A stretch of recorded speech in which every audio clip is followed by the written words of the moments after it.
The era of Impressionism touched me the most. I felt so much pull on this era, especially to the French artist Claude Monet.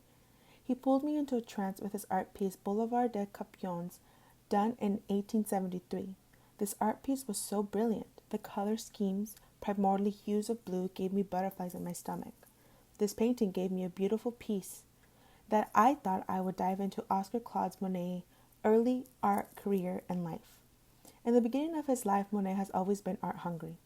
He first became known locally for his charcoal caricatures, in which he would sell for 10 to 20 francs.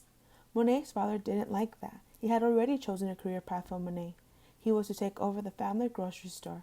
But Monet had his aunt influencing him to paint. His aunt, Marie-Jeanne Lecourt, used him to continue painting, even after he enlisted in the 1st Regiment of African Light Cavalry in Algeria for 7 years. In his 2 year of his enlistment, he contracted typhoid, and that is how his aunt pushed him into the arts, because in order to take him out of regiment, he had to complete a college art course. Monet became disappointed in college taught art that in 1862 he became a student of Charles Clay in Paris. Monet, along with his peers like Pierre-Auguste Renoir and Frederic Bazille, shared new art techniques like painting the effects of light and plein or plein air with broken color and rapid brushstrokes, also known as Impressionism. Monet's Camille, or the woman in green dress, was unconventional for its time, but was also one of the first big earning money paintings. He painted it in 1866. This painting brought him a lot of recognition. The painting's huge scale was usually reserved for portraits of royalty or distinguished persons, something Camille de Nicoux, the figure, was not.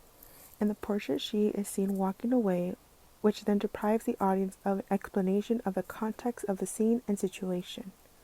Camille was the model for many of his works. She became his wife.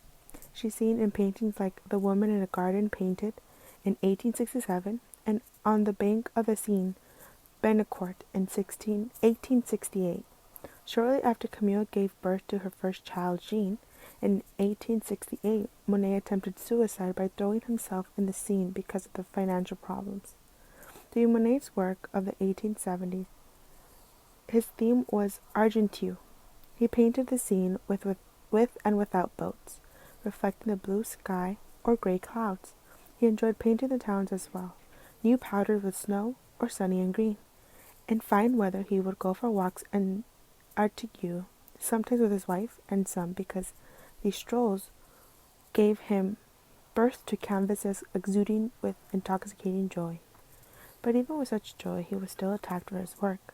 The main attacks from the critics were provoked by Monet's La Rue Montague in June 30, 1878.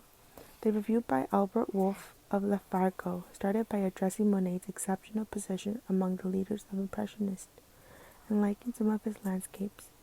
But the conclusion of his criticism was that he has now fallen so low that he will never be able to rise again. Wolff continues the criticism with Monet and with another artist named Pissarro, saying, "The speed of these artists' work indicates how little they need to be satisfied. Monet sends 30 landscapes, all completed, one must assume, in a single day.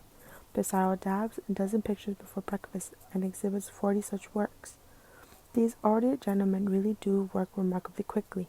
2 or 3 haphazard strokes with each brush and old Howe signature and painting finished." The Figaro went off on artists who spent an enormous amount of time and energy on the creation of landscapes and who constantly are plagued by self-doubt. In 1880, at the age of 40, Monet had come to the end of his first constantly impression decade. He had behind him dozens of works that became classics of Impressionism, and his creative method had been defined, including the approach of painting landscapes in open air. Monet went through a lot of his early stages and persevered to be one of the most prominent voices of Impressionism.